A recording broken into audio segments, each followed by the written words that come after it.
Κυρία Δήμαρχε, εκπρόσωπο του Δημάρχου Κομοτηνής, κυρία Πρόεδρε της ΔΕΚΕΠΑΚ, κύριε καθηγητά, αγαπητοί πατέρες, αγαπητοί αδελφοί, ο εορτασμός της επετείου της αλώσεως της Κωνσταντινούπολεως αποτελεί ευκαιρία για εθνική περισυλλογή, για φρονηματισμό και περίσκεψη πάνω στις οριακές στιγμές που προσδιορίσαν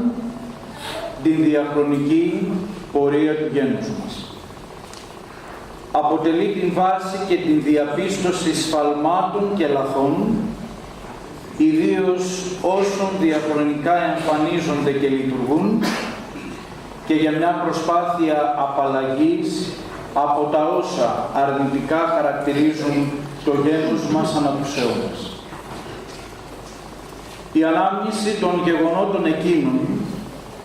αλλά και η αναφορά των λαϊκών θρύλων και παραδόσεων που σχετίζονται με την άλωση του 1453 και μέσω των οποίων το γένος μας κατάφερε να επιζήσει μέσα στην στιγνή δουλεία 400 για την υπόλοιπη Ελλάδα και 500 για τη δική μας περιοχή χρόνων, να ανασυσταθεί και να διεκδικήσει με επιτυχία την αναγέννησή του. Δεν αποτελεί πράξη σοβινισμού, αλλά φανερώνει συλλογική ωριμότητα και εθνική αυτοσυνειδησία. Φύλακας της συλλογικής εθνικής μνήμης του γένους, η Ορθόδοξη Εκκλησία δεν θα μπορούσε να απουσιάζει από τον εορτασμό αυτό,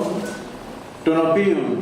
διοργανώνει η Ιερά Μητρόπολης Μαρονίας και Κομοτηνής σε συνεργασία με τον Δήμο Κομοτηνής, και ευχαριστώ τον Δήμαρχό μας, τον Σύλλογο των Φίλων Βυζαντινής Μουσικής, αλλά και με την ενθελοντική προσφορά όλων των κατοίκων της πόλης και της περιοχής μας, αλλά πρέπει να μνημονεύσω ιδιαιτέρως με την προσπάθεια των παιδιών μας που συμμετέχουν στα κατηχητικά σχολεία, αλλά και στις συνάξεις νέων της Μητροπόλεως.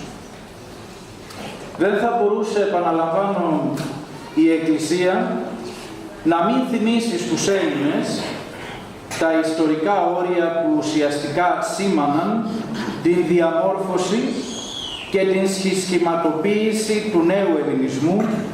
στην πορεία της διαχρονικής πορείας του ενιαίου και αδιέρετου γένους μας. Άλλωστε, στην ίδια την Κωνσταντινούπολη,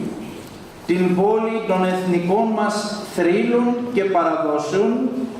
υπάρχει μέχρι και σήμερα η σεπτή έδρα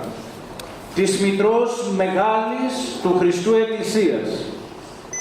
το Οικουμενικό μας Πατριαρχείο στο Φανάρι, υπό την πεπνημένη ποδηγεσία του Οικουμενικού Πατριάρχου, Αυθέντου και Δεσπότου ημών, Κυρίου Βαρθολομαίου, όπου συνεχίζει εκεί να χτυπά η καρδιά του γένους και όπου η βυζαντινή μας παράδοση διαφυλάσσεται μέχρι σήμερα αδιατάρακτη και αναλύωτη.